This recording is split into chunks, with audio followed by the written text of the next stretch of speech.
जो एक मर्डर का बदला मर्डर होता है, आपने किसी का कत्ल करा तो फौरन आपको भी फांसी हो।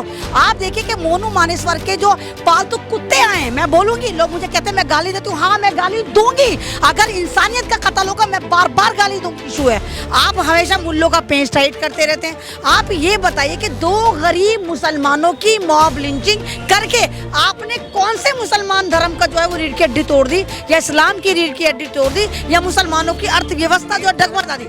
लेकिन वो धर्म की रक्षा कर रहे हैं, गाय की रक्षा कर रहे हैं। नहीं, गाय की रक्षा करने का अगर ठेका है तो फिर ये गाय का एडमिनिस्ट्रेशन, गाय का संविधान, गाय की पुलिस, गाय का तंत्र, जब सारे चवन्नी चोर भेड़ी आके कहते हैं हम गाय की रक्षा करेंगे। मैं शाहीन बाग में रहती हूँ, आप आइए, तमाम वो लोग जो कहते हैं फर्जी कि हाँ हम गाय बाने, आओ देखो तुम्हारी माँ यहाँ कूड़े पे पड़ी हुई है। अल शिफा हॉस्पिटल के सामने नियर अबाउट 50 गाय बच्चे पैदा कर रही वहीं पड़ी हुई है। जब तुम कह रहे हो कि मुल्ले तुम्हारी माओ को खा जाते हैं, तो ओखला तो आपको खुद पता है कि यहाँ पर 96% मतलब 96% मुसलमान रहते हैं। 8.5 लाख मुसलमान यहाँ पर रहते हैं, और यहाँ पर पूरे ओखला में अगर गिना जाए तो कम से कम 1000 गाय हैं। क्या किसी मुसलमान ने काट के खाई? तो आप एक फिल्म को हिट कराने के लिए पूरा भारत नहीं, पूरी दुनिया लग गई थी। यहाँ 2 चिराग बुझे हैं, 2 लोगों को मारा गया, और आप लोग बिल्कुल नहीं तड़प रहे। आपको दर्द नहीं हो रहा, क्यों? क्योंकि शायद वो आपके लाल नहीं थे। जाहिर सी बात है कि अब मुझे लगता है कि समाज मुर्दा हो चुका। ये तमाम के तमाम रंगीन कफनों में लिपटी लाशें हो गई हैं, और हर एक को इंतजार कर रहा है कि मेरा नंबर कब आए। अगर मेरी कुर्बानी काम आती है, अगर मेरी आवाज के 10 लोग भी जागते हैं, तो मैं ये कुर्बानी दूंगी, और हर समाज के लिए दूंगी। लेकिन मैं ये चाहती हूँ, अगर आप इंसान है, अगर किसी इंसान को एक जानवर की वजह से मारा जाता है, तो ये इंसानियत का कत्ल है। हमारे देश की जो जनता है, जो पीड़ित लोग हैं, वो आंख उठा के सुप्रीम कोर्ट की तरफ नजर देखते हैं। उन पे अभी यकीन रखते हैं कि हाँ सुप्रीम कोर्ट, हाई कोर्ट या जो भी जुडिशरी सिस्टम है, कहीं ना कहीं उस पर भरोसा है। अभी है भरोसा, लेकिन जिस दिन अगर ये भरोसा उठ गया ना, ऊपर ईश्वर या भगवान जाने, अल्लाह जाने कि फिर उस दिन देश का क्या होगा। हमारे साथ यहाँ पे हाई कोर्ट के वकील साहब हैं, इनसे जुड़े जानने की कोशिश करेंगे कि सर किस तरीके से देखते हैं, जिस तरीके से जो है क्या नाम है नासिर और जुनैद की हत्या हो जाती है, उसके बाद उसकी डेड बॉडी को जला दिया जाता है। इसमें एक तरफ तो ये आरोप लग रहा है कि जो है उनको कहीं ना कहीं जो है सरकार की तरफ से जो है सही मिल रहा है, तो क्या कानून क्या कह रहा है? क्या कोई अगर सरकार का संरक्षण प्राप्त हो तो कानून से बच सकता है? देखिए, ऐसा है कि इससे पहले ऑलरेडी जो है अखलाक के लिंचिंग के बाद सुप्रीम कोर्ट ने बाकायदे एक जजमेंट पास किया कि हर स्टेट को और सेंट्रल गवर्नमेंट को भी बोला कि आप ऐसा कानून लाओ कि ये लिंचिंग जो स्टेट में हो रहा न हो। ठीक है, और खुद बोला है कि वहाँ के जो डीजीपी है या और भी लोग हैं, प्रशासन वगैरह है, उनको बिल्कुल, या सीएम वगैरह हैं, मतलब सुप्रीम कोर्ट ने खुद कहा कि आप ऐसा कानून बनाओ कि ये लिंचिंग ना हो, क्योंकि इससे देश को खतरा है। आप ये देखिए कि हमारा जो हिंदुस्तान है, पूरी दुनिया में हिंदुस्तान का जो नक्शा है वो अलग है। हिंदुस्तान को हिंदू, मुस्लिम, सिख, ईसाई सभी लोगों को जोड़ करके देखा जाता है, लेकिन आज जिस तरीके से हिंदुस्तान की छवि खराब हो रही है, आप सुप्रीम कोर्ट ने खुद कह रखा है, और उसके बावजूद भी न सेंट्रल गवर्नमेंट मान रही है, न स्टेट गवर्नमेंट मान रही है। और कहीं ना कहीं मैं ऑनरेबल सुप्रीम कोर्ट से कहना भी चाहूँगा आपके माध्यम से, मीडिया के माध्यम से, कि सुप्रीम कोर्ट इसको सुओ मोटो ले करके, और खुद जैसे कि अभी आप देख लीजिए राजस्थान और जो अभी हुआ है, ये कहीं ना कहीं, मैं कल एक रिपोर्ट देख रहा था एनडीटीवी में, एनडीटीवी के लोग दिखा रहे थे कि वहाँ पे पहले वो जो भी लोग हैं जिनका नाम आ रहा है एफआईआर में, कंप्लेन में, कि उन लोगों ने पहले उन पकड़ करके मारा है, और मारने के बाद फिर थाने ले गए। थाने ले जाने के बाद पुलिस वालों ने क्या किया कि बोला भैया ये तो अधमरा हो गए, ऐसा है कि यहाँ थाने में मर न जाए, तुम इनको ले जाओ।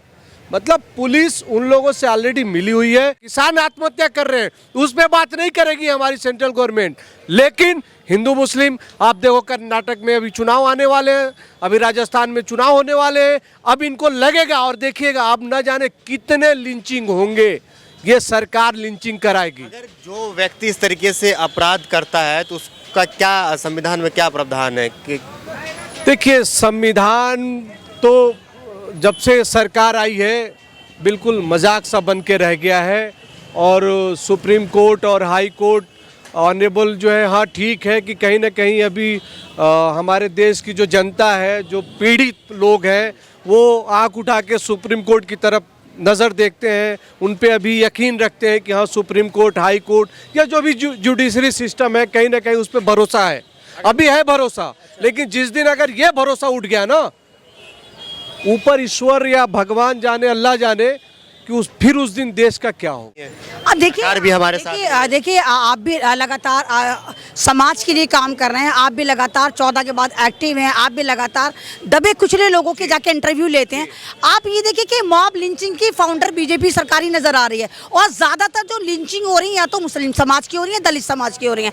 और लेकिन हमारे लिए बदनसीबी ये भी है कि जब किसी दलित समाज के साथ कुछ गलत होता है तो सारे दलित एकजुट होकर चले जाते हैं, लेकिन यहीं पर अगर किसी मुस्लिम समाज के साथ कुछ भी गलत होता है तो मुसलमान समाज एकजुट नहीं होता। शायद डर है, उनको लगता है अगर हम बोले तो यूएपी लग जाएगा, हम बोले तो देशद्रोह की धारा लग जाएगी। क्योंकि शाहीन बाग इस बात की गवाह है। शाहीन बाग में जिस तरह प्रोटेस्ट चला और आज तक हजारों की तादाद में शाहीन बाग के नाम पर उठे हुए हैं, तो वो जेल के बाहर तो आए नहीं। तो शायद मुस्लिम समाज कहीं ना कहीं डरता है। लेकिन अगर मुस्लिम कौम अब डर गया है। हाँ, मुस्लिम समाज को डराया जाता है। भाई देखिए, अब तो ये हाल है, ये आपको भी पता है। डरे नहीं डरे? नहीं, मैं अगर डरती तो मैं आपके सामने चिल्ला ना रही होती। मैं अगर डरी होती तो 3 साल हो गए मुझे हर मुद्दे पे आवाज़ उठाते हुए, हर जगह जाते हुए, हर समाज के लिए आवाज़ उठाते। मुझे डर नहीं लगता। अगर मेरी कुर्बानी काम आती है, अगर मेरी आवाज़ के 10 लोग भी जागते हैं तो मैं ये कुर्बानी दूंगी और हर समाज के लिए दूंगी। लेकिन मैं ये चाहती हूँ, अगर आप इंसान हैं, अगर किसी इंसान को एक जानवर की वजह से मारा जाता है तो ये इंसानियत का कत्ल है। आप ये देखिए, संविधान तुम करते रहते हो। और दूसरी बात, मोनू मानेसवर की फेसबुक आईडी को अगर आप लोग जाकर देखें, उनकी वीडियो को डाउनलोड करके आप ट्विटर पर लगाएं तो देखिए पूरी दुनिया देखेगी कि ये कितना आतंकी आदमी था। कभी एसीपी के पास खड़ा हुआ है, कभी डीसीपी के पास खड़ा हुआ है, कभी मोदी जी के साथ खड़ा हुआ है। यानी एक आतंकी भेड़िया जो लगातार हिंदू राष्ट्र की दुहाई दे रहा है और कह रहा है हम हिंदू राष्ट्र बनाएंगे। तो बनाओ ना हिंदू राष्ट्र। आपको हिंदू राष्ट्र से एतराज, आपको एतराज, मुझे एतराज, हमें नहीं एतराज है। लेकिन पहले क्लियर करो कि हिंदू राष्ट्र में क्या आप इसी तरह मॉब लिंचिंग करेंगे? हिंदू राष्ट्र में आप मुसलमान बच्चों के हिजाब नोचेंगे? हिंदू राष्ट्र में जवान, किसान, तमाम लोग परेशान रहेंगे? तो आप बताइए कि हिंदू राष्ट्र आप चाहते क्या? कौन सा हिंदू राष्ट्र है? क्योंकि हमें हिंदू राष्ट्र हर हालत में मंजूर है, लेकिन हम चाहते हैं कि आपके हिंदू राष्ट्र में हम भी सुरक्षित हों। तो जो आरोपी है उन्हें सजा मिलनी चाहिए। बिल्कुल क्या सजा चाहते हैं? बिल्कुल सजा किस तरीके? नहीं, देखिए, हम सजा चाहते हैं जो एक मर्डर का बदला मर्डर होता है। आपने किसी का कत्ल करा तो फौरन आपको भी फांसी हो। आप देखिए कि मोनू मानेसवर के जो पालतू कुत्ते आए हैं, मैं बोलूंगी, लोग मुझे कहते हैं मैं गाली देती हूँ, हाँ मैं गाली दूंगी। अगर इंसानियत का कत्ल होगा मैं बार बार गाली दूंगी। वो लोग क्या कह रहे हैं पता है? हम नहीं चाहते कि मोनू मानेसवर को आप लोग पकड़े, फिर यूएपीए लगाएं, 15 साल तक जेल जाए, क्योंकि हमने ऐसा देखा है। आप साफ बताओ कि आपने देखा है कि मुस्लिम समाज के साथ ऐसा होता है?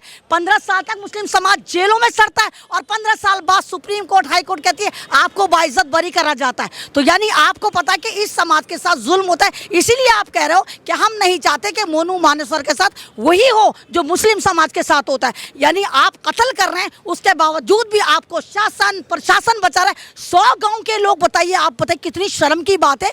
एक ऐसे कातिलों की जमात, पूरी जमात उनके जो 1-2 ऐसे लोगों को मार देती है जो गरीब थे। अरे मुसलमान नहीं थे, मुसलमानों में अंबानी नहीं थे कि आप मुस्लिम समाज की कमर तोड़ रहे थे?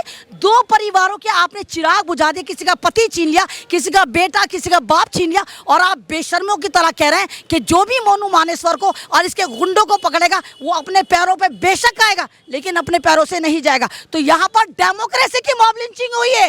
ये 2 लोगों की मॉब लिंचिंग नहीं, ये डेमोक्रेसी की, ये भारत की, ये तमाम उन चीज़ों की मॉब लिंचिंग है जो दुहाई देते हैं हम इंसानियत पे काम करते हैं। और अगर इन लोगों को सजा नहीं हुई, आप देखिए बैक टू बैक इसी तरह की मॉब लिंचिंग हर गांव से निकलेंगी। और इलेक्शन से पहले इन्होंने तो देख लिया है कि जब किसी समाज को डराना हो, मुल्लों का पेस टाइट करना हो, तो मुसलमान के पिछड़े हुए 2 मुसलमान, 3 मुसलमान सेलेक्ट करो, उनकी मॉब लिंचिंग कर दो। क्योंकि ना तो मुस्लिम समाज आगे आएगा, ना शासन प्रशासन आगे आएगा, और शासन प्रशासन इनके लिए बाकायदा तिरंगा याद के साथ है, अभी जुनैद के साथ है, नासिर के साथ है। नहीं, मुझे तो नजर नहीं आया, मुझे तो नहीं मालूम कौन सा समाज साथ है। अगर समाज साथ होता तो वो तमाम लोग जेल में होते।